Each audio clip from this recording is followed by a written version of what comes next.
Do you know what this is? Ever seen this diner in some video or some picture? Ever seen it before? This is the diner of Taxi Driver. Maybe I should ask you if you've ever watched Taxi Driver, but I guess we've all watched it. Maybe? Or maybe not. I've actually watched it for the first time last week. For some reason I never watched it. I don't really know why. And randomly I discovered that this is exactly the diner that the movie was shot in.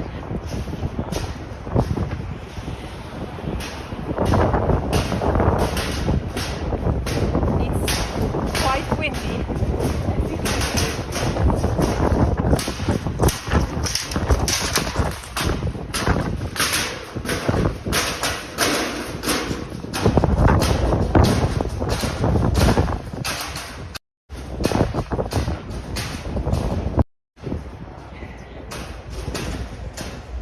Unfortunately, there is a big reflection.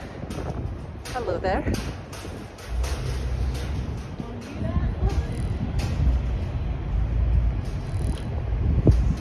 So, this is the famous Hector Diner. That's it. Actually, this was not the location that I thought about live streaming from. The location is here on top of me. And we are gonna try now to go there, although, wow, American trucks, monstrosities. Although I'm not sure if I'm gonna be able to stay on the High Line for very long, and now you're gonna understand why. Simply because of the weather. It's something that I cannot control. It's turned out that it's very windy today, especially here on the west side. I feel like in the east side of Manhattan it was not as windy, but here we are very close to Hudson River. This is the Whitney Museum, and here we are going up to the High Line. Here we have, look, it's so windy.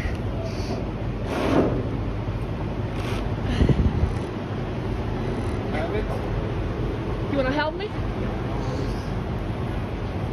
It's the wind. Yeah. Thanks. Yeah, it's so windy that the sign fell down. I was here 5 minutes ago, it was up.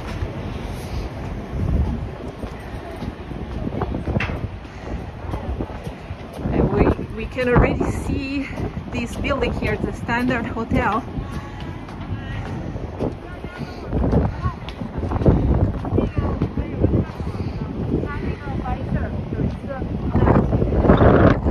Welcome to the High Line. Oh my god. Okay. My gimbal has abandoned me. Wait. It's so windy that the gimbal could not do his job. I don't know if I'm gonna stay here for long because this is a bit too extreme for a live stream.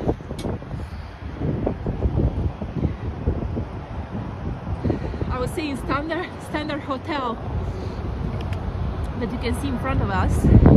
It's actually famous because the people who sleep in these rooms, which have full glass walls basically on the external side of the hotel, apparently they like to show themselves naked in the evening. Yeah, now that I'm looking at it, I can actually see already some people inside. And I see there are Italians in the chat, which maybe will understand me. Because, you know, in Italy we have a particular sense of privacy. So at least this is the Italy where I grew up, we always have curtains at the windows and we pay a lot of attention, I feel like, to not show ourselves being at home on the street.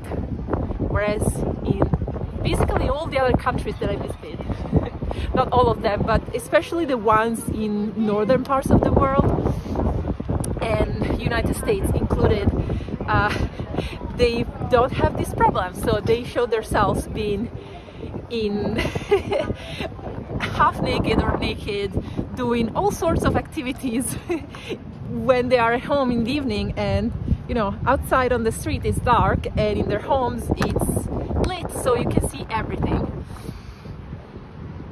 I guess I will keep it in my pocket because maybe when there is less wind I can pull it back again, because I cannot hold my phone the entire time. Let me see your comments.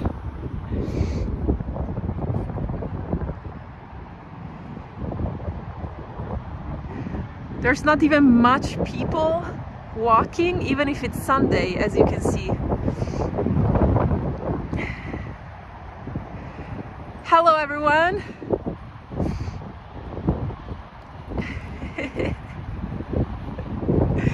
Hilarious, yeah. Well, I'm glad you had a good time seeing my gimbal failing. Let's see if there is a passage here that I can walk.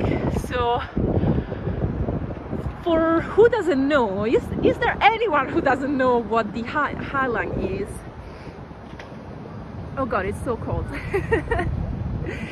So, the High Line is nowadays a park in the middle of Manhattan, on the west side, in lower Manhattan. Here we are in the Meatpacking District, that's the name of the neighborhood, and it finishes in Hudson Yards, which is elevated from the ground, so you can see that the street level is much lower than where we are right now, and we had to take the stairs to come up here to this park, because this used to be an elevated railway that was used for freight trains. I think exclusively for freight trains, it was not for passengers as well. And you can see that they left some trucks from the old times. And you know, I've read that actually these freight trains used to run on street level on 10th Avenue, and they were, I've seen some pictures from the era, and they were so dangerous because they were not so much protected. They didn't have much barriers or anything like that, that people would literally die because they were run over by these trains. I mean passengers, you know, not passengers, pedestrians. And so 10th Avenue has been called the Death Avenue or something like that. And then finally they decided in the early 20s to solve the problem by building this elevated rail track. Is it correct in English? Rail track? I hope so. So they solved the problem, but this rail track was used for a few decades, but in the 60s it started its decline, because in the 60s we have the boom of trucking transportation here in the US. So all the freight, all the goods, the industrial goods started to be transported by trucks on roads, so on rubber. And I hope you can hear me, because the audio must be not the best at this moment. And yeah, that's how it kind of got abandoned by the 80s. I think in 1980 the very last train ran on this track, and then it was abandoned for like 20 years.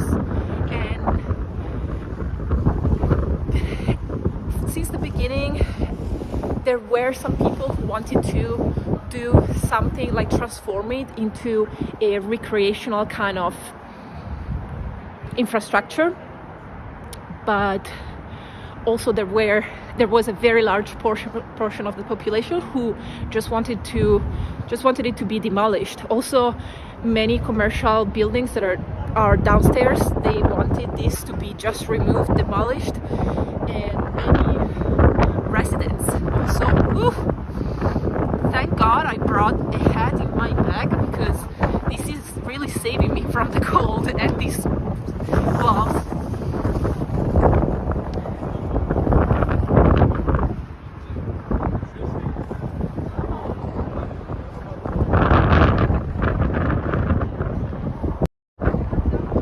You might have seen this view, because I see pictures of this view everywhere.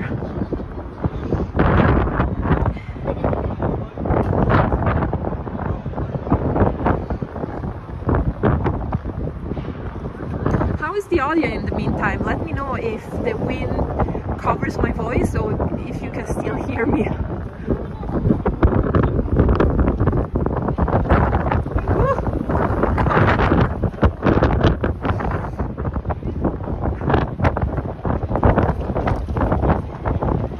Yeah, William, Death Avenue.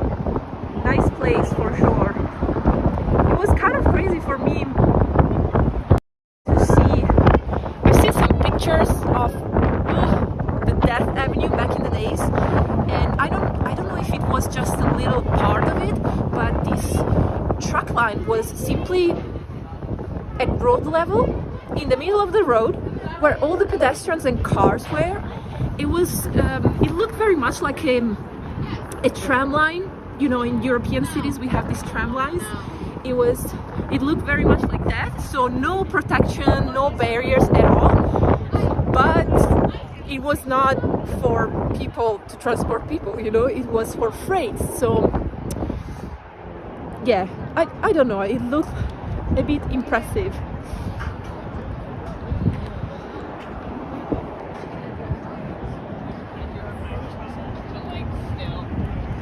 Christian, thanks for all the information. 48 degrees Fahrenheit. It should be around 8 degrees Celsius. It's quite windy, I must say, and I was not prepared for it. So I'm gonna sit down a moment here. I was not prepared. Oh, it feels nicer here. Not so windy anymore. Okay, gotta stay here. Yeah, I didn't prepare with windproof clothes. Also because my windproof jacket is the jacket that I use every single day, which is a leather jacket, and I don't use it for live streams. You know why?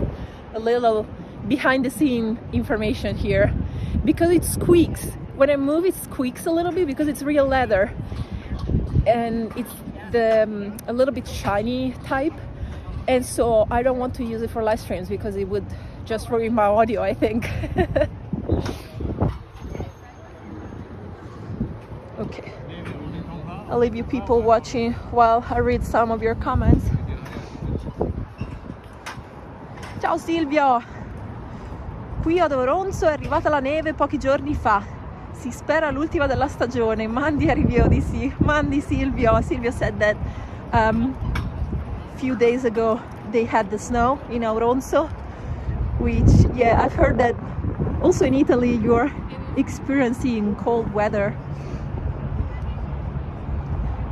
Alex, do you go live often? Not very often, about once per month.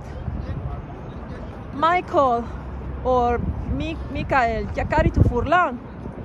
O chiacchieri per furlan? Un tinining. I don't speak very much Friulan, but yeah, I can speak a little bit. I can understand everything. Friulan is, by the way, if you're new to the channel, is my regional language from the Friuli region of Italy. And it's my mother tongue together with Italian, but it's my mother tongue just for listening, because when I was a little kid and I went to school, they taught me just Italian in school, because you know the schools in Italy are public from the state, not from the region, so they teach you Italian and not the regional dialect or language. So my parents would keep me talking in Friulan, but I would simply answer in Italian. So I never learned to really speak fluently Friulan, but I can understand everything.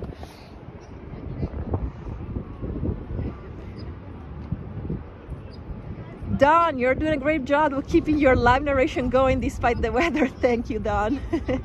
Thank you very much.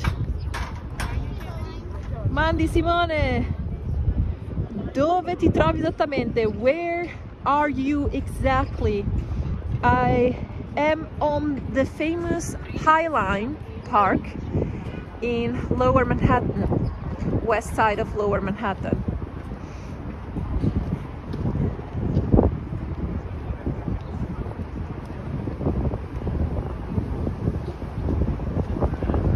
Ciao Marco, ieri ho nevicato in Trentino, ottimo così, sono andato a sciare. Marco is from the region of Trentino, Alto Adige in the north of Italy, and he said that yesterday it snowed there and he's happy because this way yesterday he could go skiing. So yeah, oh no, it's starting raining now. This spring is making us suffering, no? I mean, at least in New York.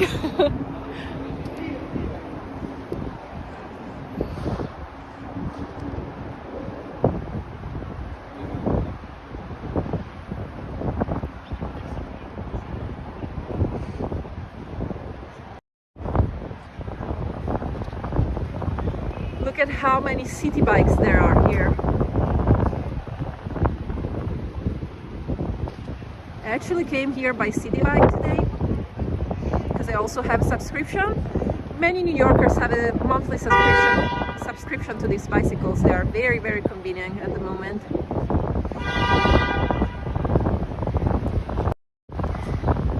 Maverick asked, Ciao Mary J, would you consider doing Italian live stream? Do you have Italian videos? I've only seen a few of your videos, but in English. Yeah. No, I don't have videos in Italian. I actually have one video in Italian that went kind of viral last year. It's a very old video, very badly made. It's called How to Drop Your Italian Accent When Speaking English or something like that. In Italian I translated the title, so in Italian you would find it something like Come perdere l'accento italiano in inglese, I think. And I mean, I would consider doing, I don't know if I would consider doing a live stream in Italian, because then I cannot put any subtitle, you know. I would consider making a video maybe in Italian if someone requests it, but so far nobody has requested it. Però se vuoi posso parlare un po' in italiano adesso. Perché mi chiedi dei video in italiano? Tra l'altro le persone dicono, anzi gli italiani mi dicono che ho un accento americano quando parlo italiano. So I'm saying that, not Americans, Italians say that I have an American accent when I speak Italian.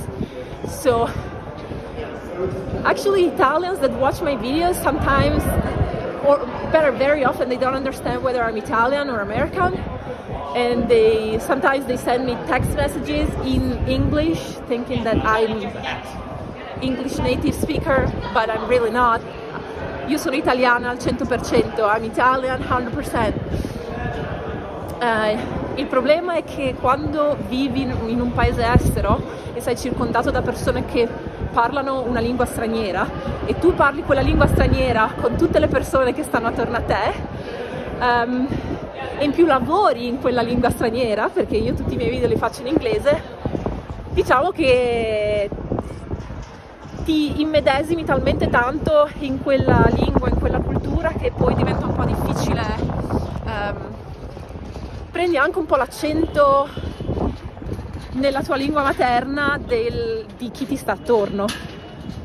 I don't know. I was just explaining this strange phenomenon of me having an American accent when I speak Italian, which is my mother tongue, and it's the the language that I studied in university with. I have a very deep knowledge of the Italian language,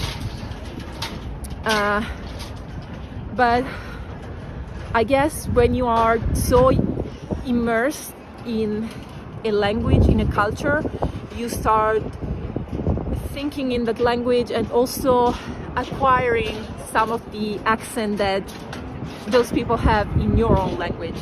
It's kind of strange, but I'm sure that all the people that have lived abroad for at least a year and were surrounded by locals understand me completely.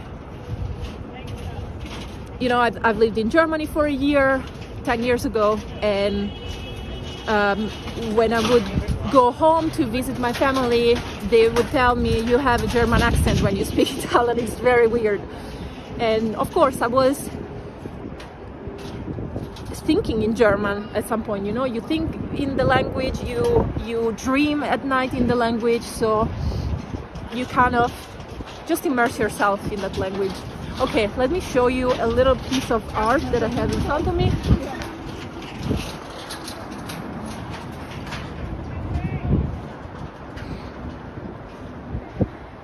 What is this? Statue of Liberty? Look at that. The truly famous Statue of Liberty. Of course it's not. It's a work of art. And you know who's the artist? Paola Pivi, an Italian from Milan. Look at that. You know who I am. 2022. So this is a brand new statue. It's a bronze replica of the Statue of Liberty wearing cartoonish masks. Stylized portraits of individuals whose personal experiences of freedom are directly connected to the United States. This commission was inspired by Pivi's family's experience. Sorry, this seems interesting, so I'm gonna keep reading. Her son had been living stateless in India when he adopted Pivi, and her husband, when he was adopted by Pivi and her husband, I guess. After a 4-year legal battle in India, her son gained a pathway to citizenship in the US. The Statue of Liberty became an invaluable beacon for Pivi's son, a symbol of the human rights and freedom that could be possible for him only in the US. Here, Pivi expands on her family's experience, depicting the masks, 5 additional individuals whose freedom has been connected to the US, and inviting them to share their own stories, sometimes successful, sometimes not. The original Lady Liberty is also visible from the sculpture to the south. To view, walk north half block and turn left. Now we're gonna go. Statue, the real one should be there somewhere.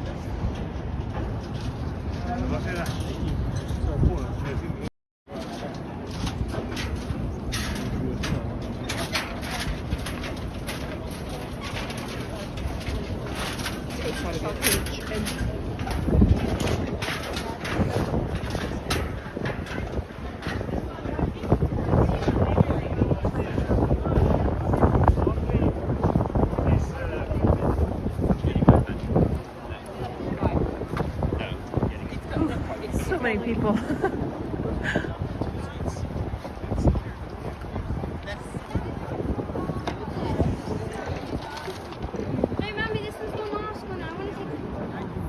This, I guess, is another spot. But there are too many people. Should I go down there or should I skip it? Let me know.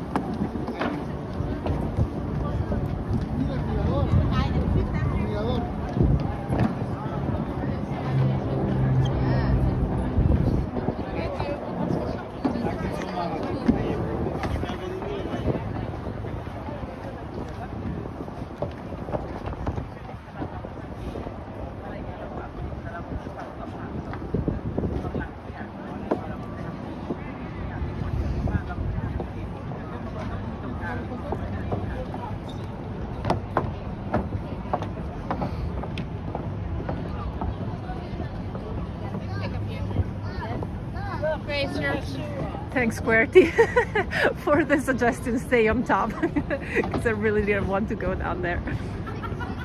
Also, look, I can show you the view from here also, which is much better. Wow, I must say, that's a pretty nice few views that there are here from the High Line.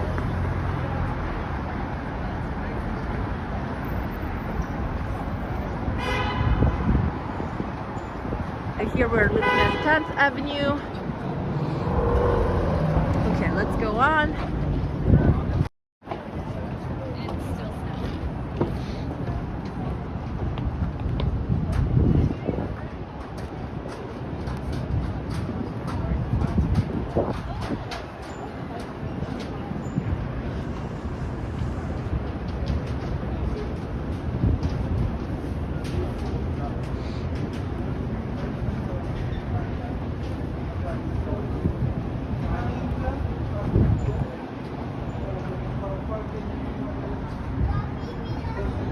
Say one of my favorite things about living in New York City is just to admire the architectures here, which is, I mean, not only New York City, all big cities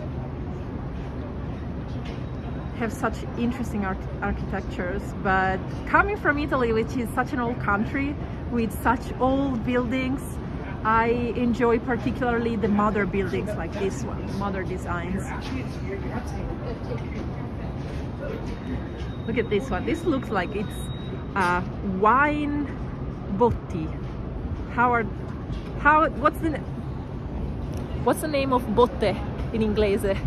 In English, come on, Italians, open up the English vocabulary and let me know.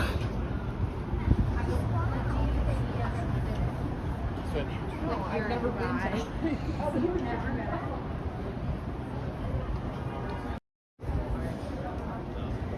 Zavide is asking me about Berlin. What? Oh, an Italian! You were Italian! Ha! Sabina was asking me about Berlin, whether I like it or not. I love Berlin. It's my favorite city in the entire world. I actually made a video in Berlin just a couple of months ago. Yeah, a couple of months ago. I published it on my Patreon page, which, if you're interested, I have a Patreon page where I have much more extra content that, as you can see, on my YouTube channel.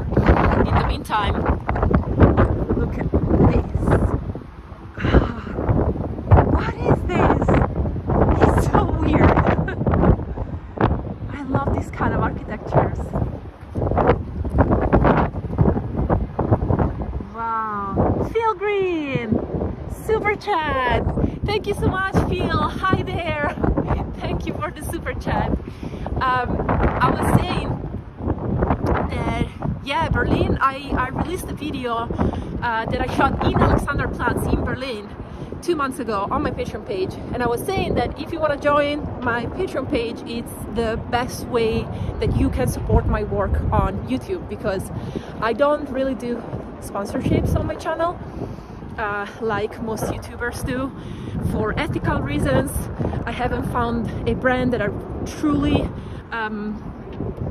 want to promote their products, their services, that I feel like they align with my values. So I don't feel comfortable just promoting something just because they give me money. So my main source of income is my Patreon page. So thank you to all my patrons. Some of them I see that are in the chat right now, and if you want to become also one of my patrons, you can see much more videos from me. I actually publish more often on my Patreon page than on YouTube, so it's 1 or 2 extra pieces of content per week. Plus, you can interact directly with me through our Telegram group chat. I was actually chatting with my patrons right before starting this live stream because I had this wind problem, and I sent them a little video test, just to show them that the Highland was very windy, and they encouraged me to do the live stream anyways, so thank you for that. Here there is another nice view. What's that building? Who does know that?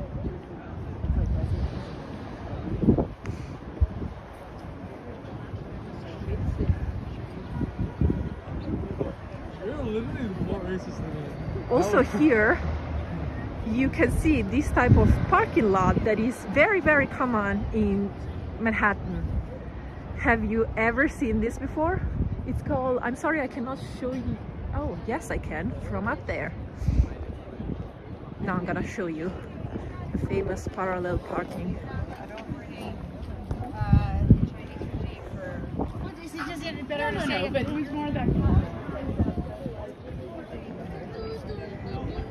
Francesco, huge barrels. Yes, this is the word I was looking for earlier when I was looking at that strange building.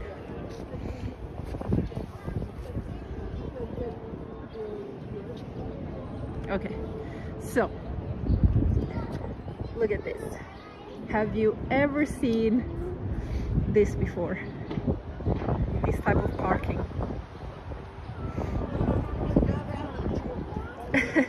I think it's something that exists only in New York. Actually Manhattan, because that's the only borough where we have this. I don't know, maybe in other very crowded cities they have the same thing. I'm gonna, 1 second, put back this because I feel like my iPhone is slipping from my hands since my hands are half frozen now. Yeah, thank you for the patience. So this is called parallel parking. No, parallel, I think it's called parallel parking. And it's simply, there are small parking lots. I mean, this is big for Manhattan, but it's of course a small parking lot where they stack the cars on multiple floors, as you can see, and I have honestly yet to understand how they take them out from there. I never understood it, and I never saw them taking one out from the upper floors. So if anyone knows that, let me know. Philip, that's not parallel parking. How is it called? Philip, let me know. Jeez, I don't remember the name. I don't remember. Someone let me know. Oh, this is such a nice part of the park. And here you can see a little bit of spring coming out, even if it's still so cold, especially today.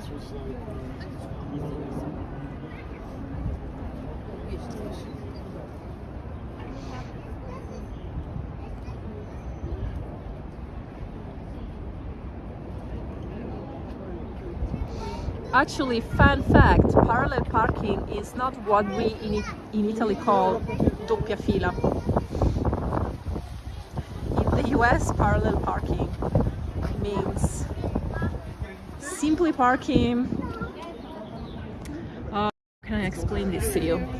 Simply parking in fila indiana.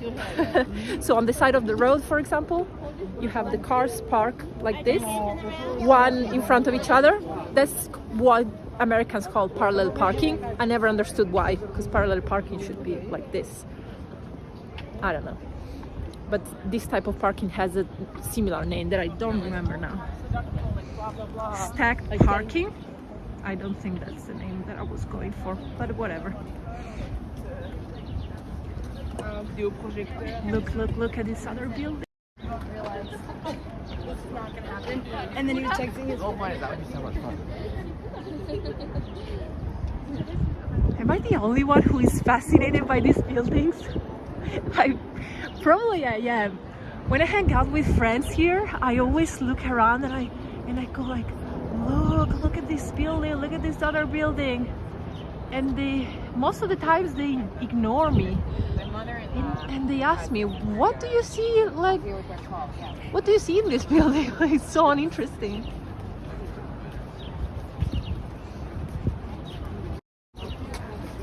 To me, really, any modern building that is built in an original way is interesting.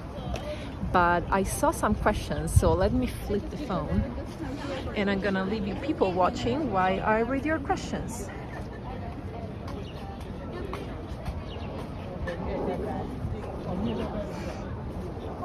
Alan, which part of New York do you prefer? Which part of New York? Oh, I mean, if we're talking about boroughs, my favorite borough is for sure Queens. Queens is the biggest borough of New York City. It's the most diverse and also the most residential, I would say. And it's just so full of life and so interesting. And really diverse, not only in terms of nationalities of people that live there, but also in terms of types of landscapes, types of people, neighborhoods, and so on. If you ask me about, I don't know, did I answer? I don't know if you were asking me about some other parts of New York.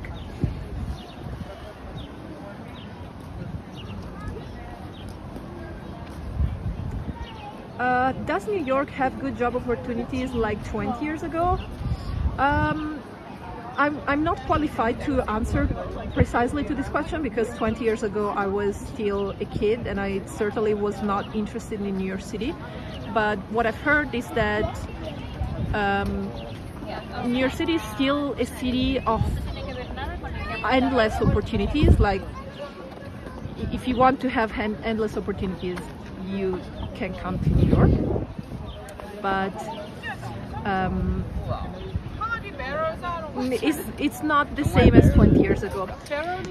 Actually, I was talking about this with my husband the other day, and he has lived in New York City for 14 years now. He comes from Turkey originally, and he was recalling how different New York City was 14 years ago when he came here, the first 2 years, for example. And then social media came, basically, and for him they really were the element that changed the social life and work life of New York City. And he was saying that he really doesn't understand why someone would have to move to New York City nowadays, because every job opportunity now you can have anywhere you are in the world if you have an internet connection.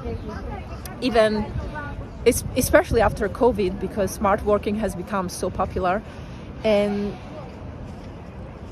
yeah, I mean, if you want to be an artist, for example, if you want to be work in fashion or something like that, you can really do it from wherever. You don't need to be here necessarily. And on the contrary, living here is incredibly expensive. And what's very surprising to me and to us, I would say, is that the prices for living here keep rising. Like, even the prices of apartments, they are going so crazy high. The other day, my friend had to move from his apartment, and he was so desperate because he couldn't find anything decent in the neighborhood where he wanted to stay. And in the end, he settled for a basement room. It was like literally a shoebox room in a basement, so you had basically zero natural light, for $1,400, $1,400 per month of rent.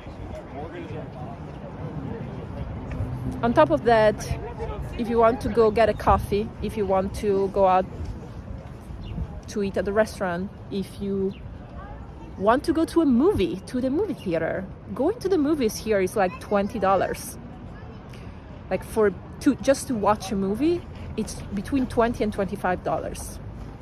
It's crazy. I've never been to the movies in the United States because to me it's just too expensive. In Italy you can go to the movies. I think now the prices went up compared to when I used to go to the movies, which was 10-15 years ago. I used to go for 6-7 euros. Now I think it's more like 8 euros per ticket. And if you go on, on the special days of the week, like on Wednesday or something like that, I used to go for 4 or 5 euros.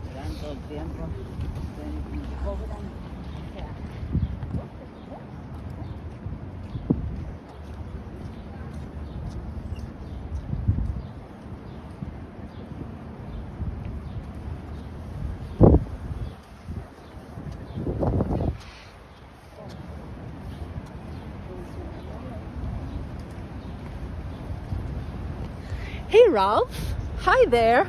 So if you see in the chat Ralph M, he's one of my moderators, and he's not only a subscriber of mine, but he's also one of my patrons. He was actually patron number 1, fun fact. He just suggested you to check out my website, whatashameryjane.com, and subscribe to the newsletter. I mean, I have more free content there on my website, but I also have the subscription forms for my newsletter, which, if you're interested in this kind of chatting about more cultural topics, more reflective matters, you should definitely check that out. I send it just once per month, so I'm not gonna spam your inbox. But now, before I go on with my talk, let me show you this. Look at these nice sprouts. Spring is coming. Despite the temperatures.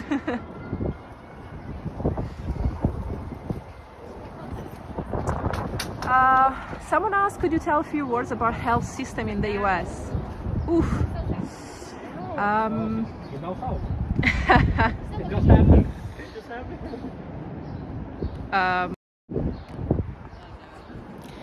I don't know if I should or not, but I found this sunny spot. I want to stay here for a moment.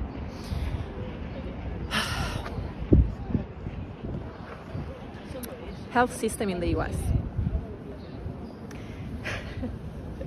Actually, I was out for dinner with a friend the other night, and at her place, because it's too expensive to go out for dinner here.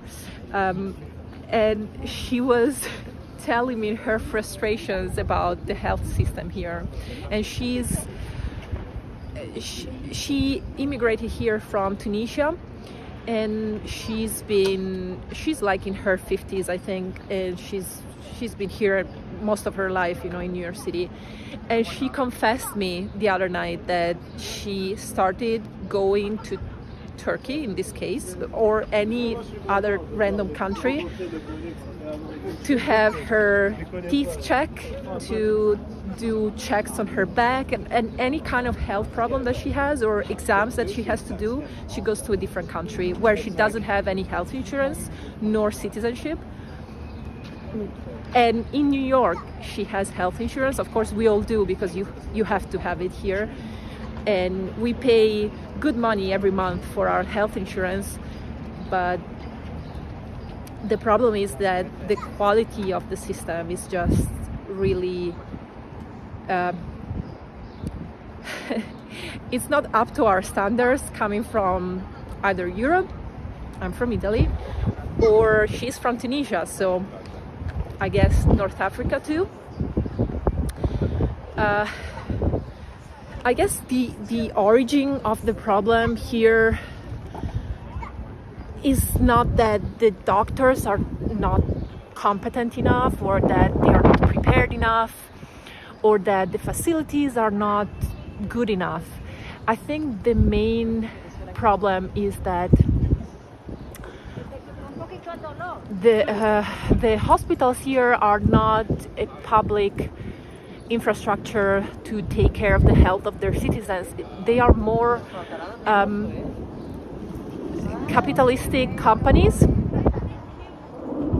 Yeah, companies that, like for-profit companies. So hospitals have to make money, a lot of money, and they do make tons of money. And so they kind of treat patients as if they were customers.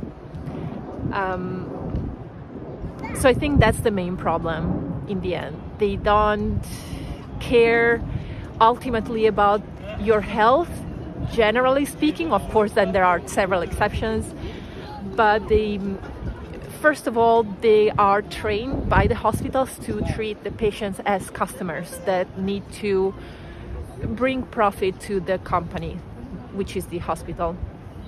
And I have a good friend of ours. He lives in the neighborhood that is a very, very high level doctor at probably the best New York City hospital.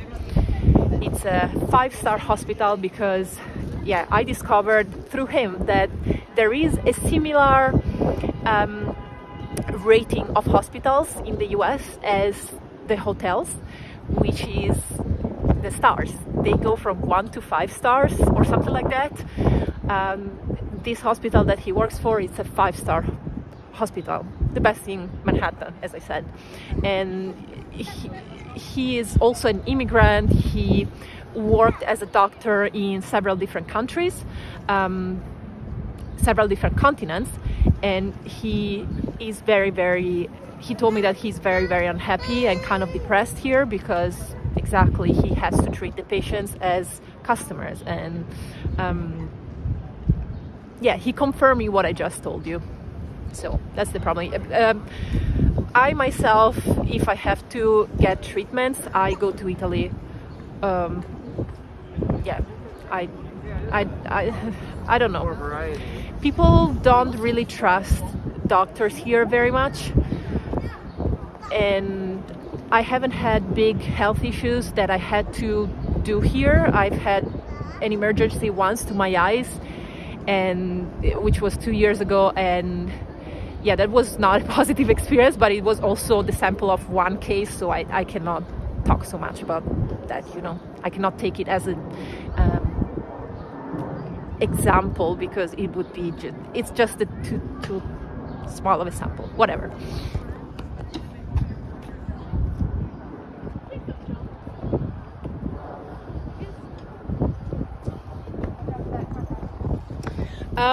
I see I don't have time to read all the comments because otherwise I would not be able to entertain you at the same time.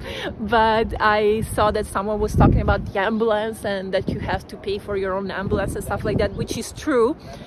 But one misconception that we have in Europe, for example, is that if you are in a very big emergency, health emergency, and let's say you are about to die, the hospitals are gonna let you die. That's not true. For example, homeless people, which we have a ton here in Manhattan, they get picked up by ambulances all the time. They obviously don't have any money to pay them, but they are picked up. And also, if you go to the ER, which is emergency room, pronto soccorso, we will say in Italian, if you go there and you need assistance, they are by law required to give you assistance. They are not gonna just let you die. Just to clarify, because I feel like it's a big misconception that we have in Italy.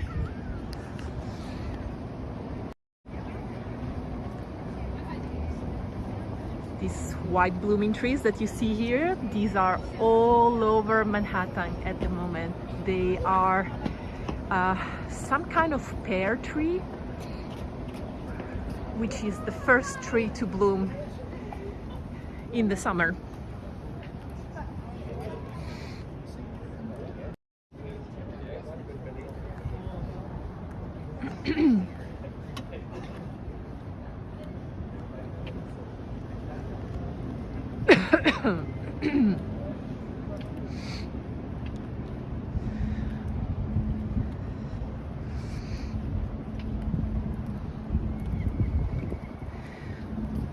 I'm jobless, going through depression, and I am gaining age. What to do?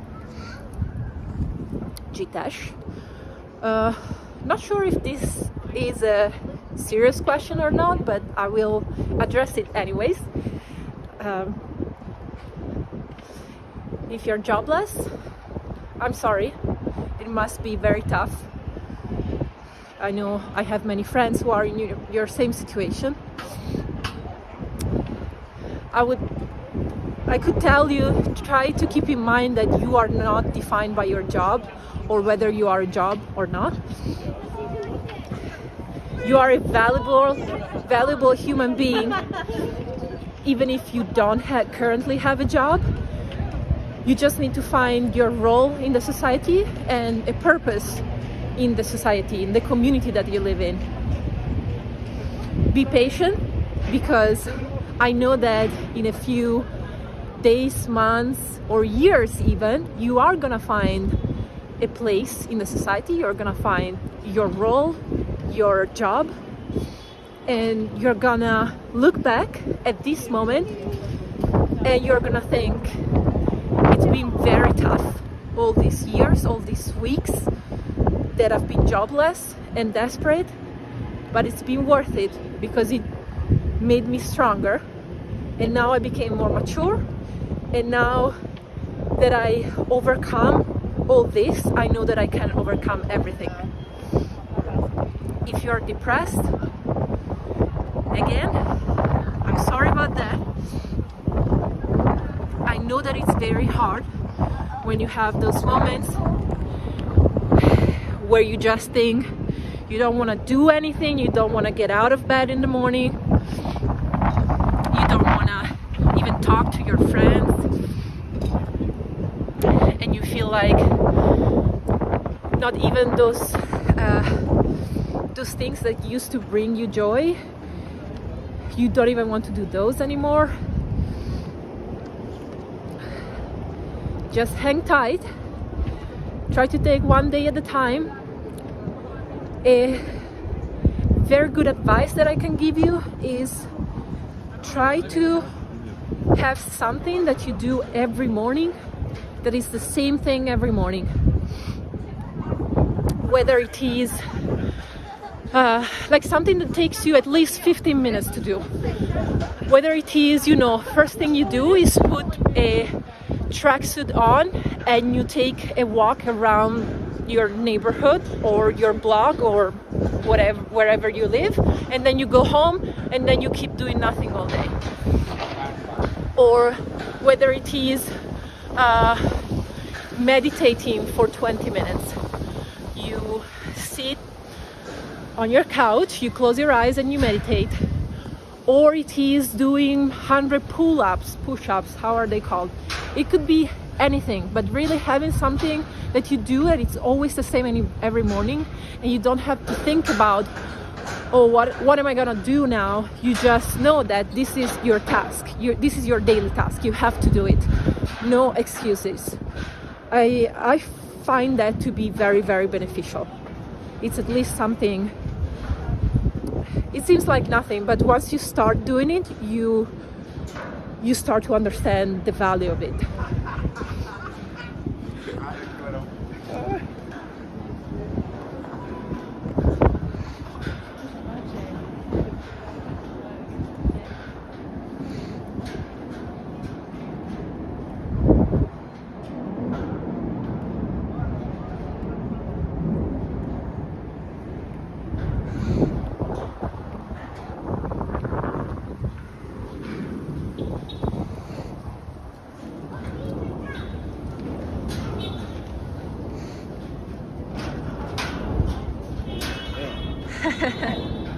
Hi, David.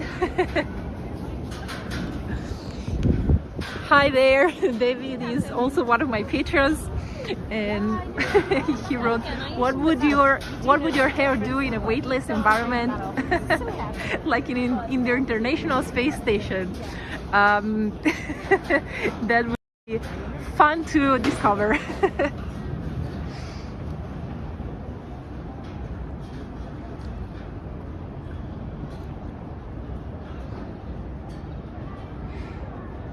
You know, I think that the High Line is really the best public infrastructure experience that we've had in New York City in the last few years. It's just such a great example.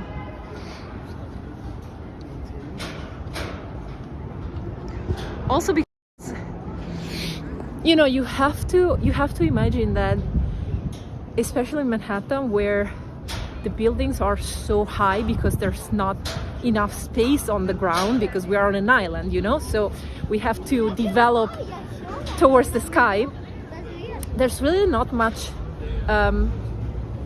green spaces where that are reached by the sunlight. So I feel like this is one of the main problems that I discovered by living here during the pandemic, for example. Yeah, and it's outside. Which is that even if you go out to get some fresh air, to get your, you know, sunlight, vitamin D, stuff like that, daily for a couple of hours, many times of the year and many times of the day, you don't get sunlight because the buildings are so high that they cover, like you just get the shade of the buildings. So in my opinion, it would be very important to build more parks that are high up. And this infrastructure was already here. You know, it was an elevated train track that was about to be destroyed, but it spontaneously turned into a green space. I say spontaneously because I said at the beginning of this live stream I think it was 1980, that the last freight train ran this track. And then after that, this place was just completely abandoned and nobody would come here for like 20 years. And so what happened is that nature took over, and when at a certain point in the late 90s, you know, the owners of the place and whatever wanted to build this park came here to see how was the situation. They found sort of like a green wild space.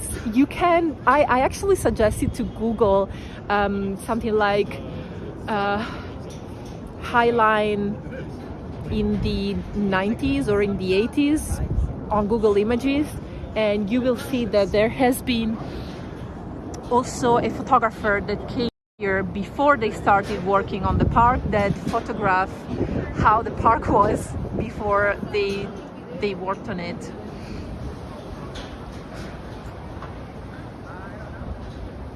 Yeah, and so, for example, one of the things that I keep saying is that we would need to have more gardens on the rooftops, because the rooftops are literally space that is wasted, and it's space that gets that precious sunlight that we all need.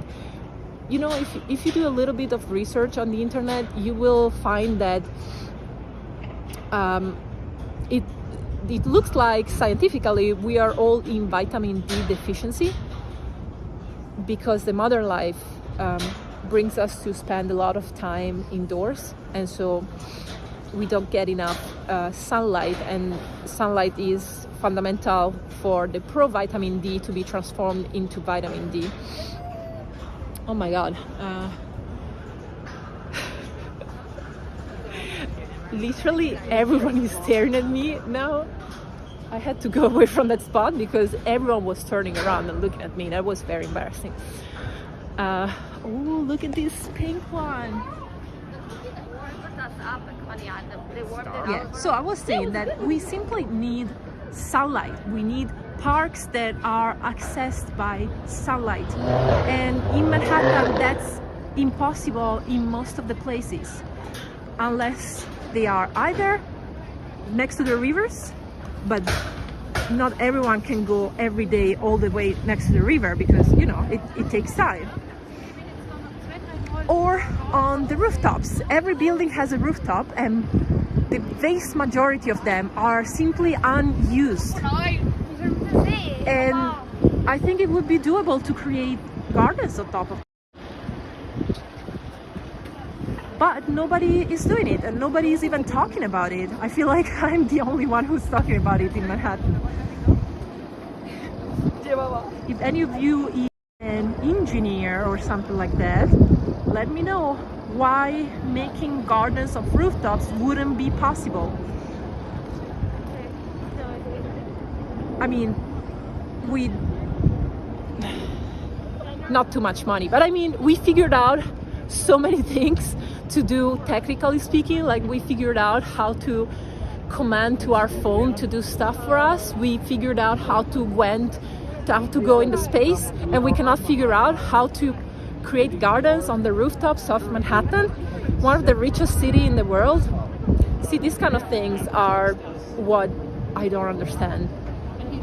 In the meantime, oh my god, look at this architecture. These are the things that drive me crazy. So cool. Joseph, there are lots of rooftop gardens in New York City. Joseph, there are lots of people in New York City. First of all, I'm talking specifically about Manhattan because the other boroughs have more space that gets sunlight. Manhattan has the highest buildings and the narrowest streets. Second, yes, there are a lot of rooftops because there are a lot of rich people who can afford to live in luxury buildings and have a garden on the rooftop. But what about 99% of the population who could not afford to live in a luxury building?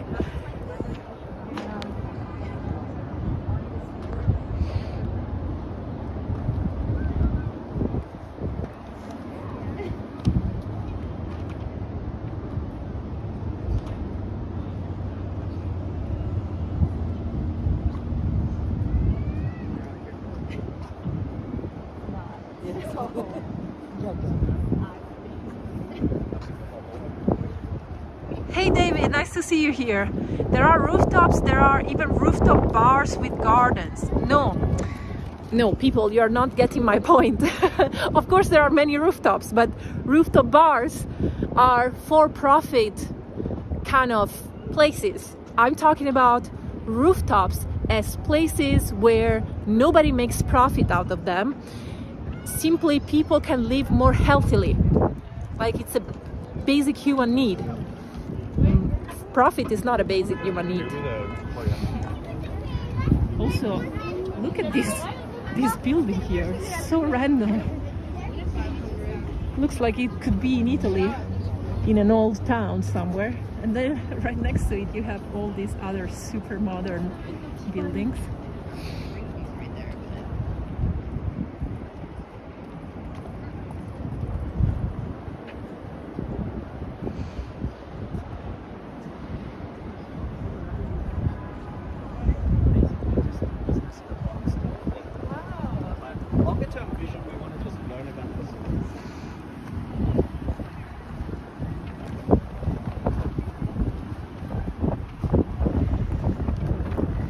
Joseph suggests the movie Defiance, 1979. Joseph, I would be very grateful if you send me a little text. Either you comment on the comments of this live stream after we finish it, or you send me a little private message or email. Because, yeah, now I have afterwards.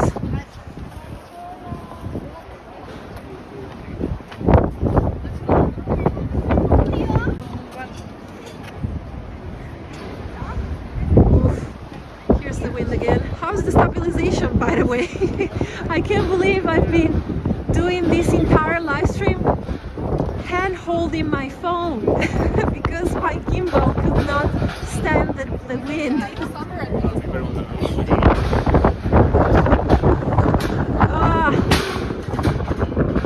I mean, I keep going just because the other day, like 2 days ago, I did a video for Patreon. And I also forgot to bring the gimbal, so I shot it hand holding the phone, and then I saw that the stabilization of the phone alone was great, so that's why I'm confident in doing this live stream.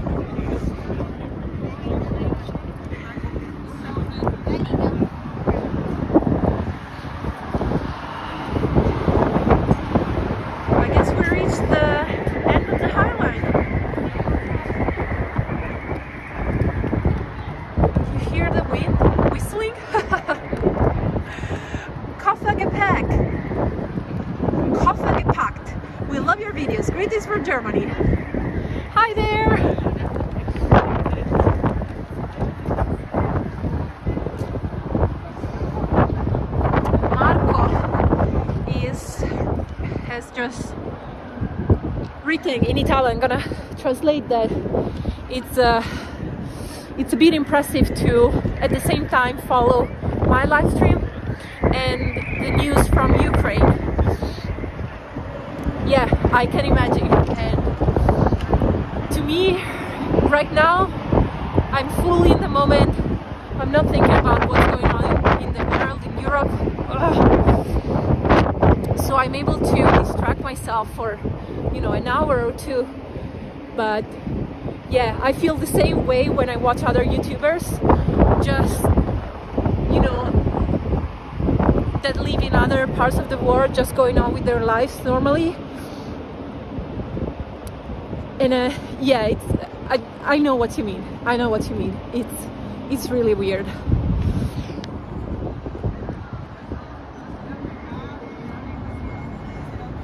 Sorry for the bad audio. That area was extremely windy. I'm sure here it's better. You can see the original rail tracks here.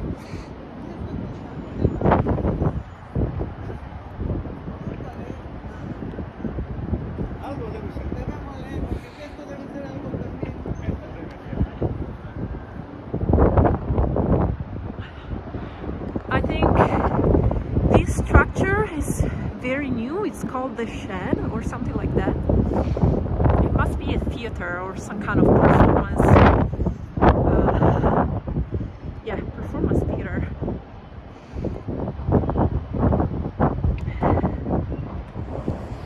Oof, it's getting really cold for me.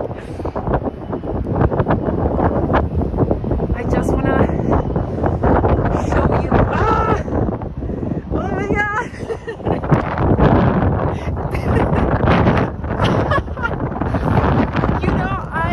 I put. Sorry for the audio.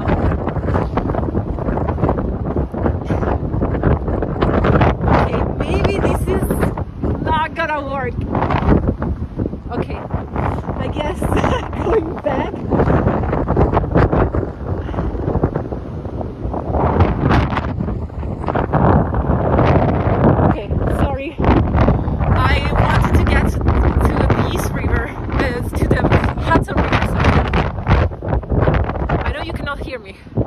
Let me go back to the non-windy area.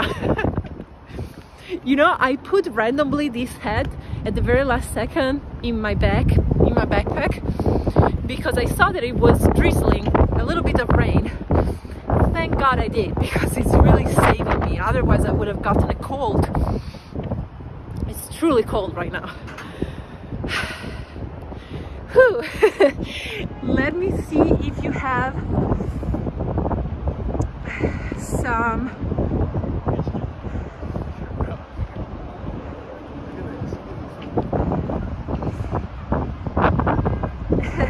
qualcosa di caldo, Damiano? Sì, adesso vado. So I guess if I was in Italy right now, or in Europe, or anywhere in the world, I would go to a bar and get myself a hot tea to warm myself up and then go home. But I'm in the freaking meatpacking district, which is so insanely expensive, and I would probably pay $8 for some warm water with a bag of tea inside. So I'm just gonna bike home as fast as I can and hopefully get warm in my own apartment. Okay, I almost finished the battery of my phone, and yeah, that tells me that first of all it's very cold and the battery cannot catch up, because usually my live stream lasts 2 hours or more.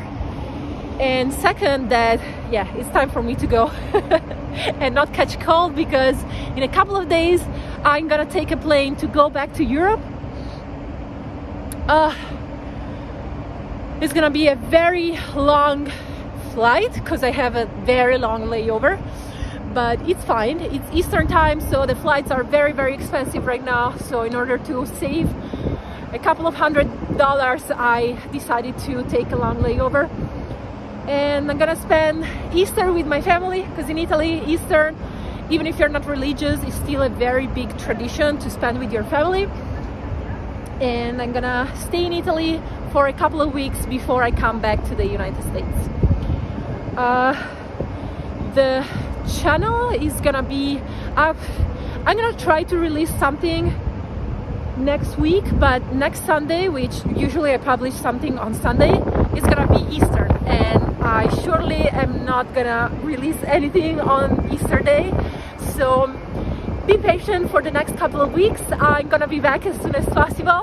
And for today, thank you for sticking with me. I hope I was able to give you a little bit of entertaining time here in New York City, and I hope you followed the live stream in the warmth and comfort of your home. Goodbye everyone, see you next time.